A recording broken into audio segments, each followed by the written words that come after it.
ये गलत फहमियाँ दूर कर दो। हुजूर की उम्मत गुनाहगार ज़रूर है, गद्दार नहीं है। हाँ, ये किसी और नाल गल जाके करो। ख़त्म नबुव्वत पर पहरा देने वाले दहशत गर्द होते हैं। फिर अब मेरे जैसा बंदा भी दहशत गर्दी कर सकता है जो पानी पीने का भी मोहताज है।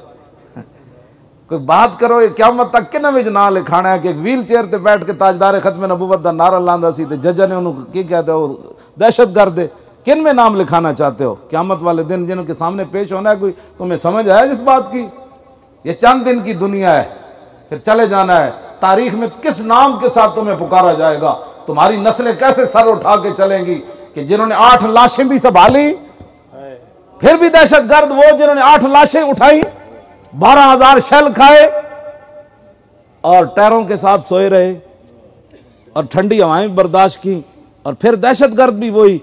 पूछा तो उनसे जाना चाहिए था कि तुमने खत्म नबुव्वत पर क्यों तब्दीली की हो? क्या मसला? 2 मील पर बैठकर तुम न पूछ सके उनसे, और जो 300 किलोमीटर का सफर करके गए वो मुजरिम बन गए। ऐसे नहीं होगा इंशाअल्लाह, ऐसे नहीं होगा। हाँ जी, नहीं नहीं, उधर ताजदार खत्म नबुव्वत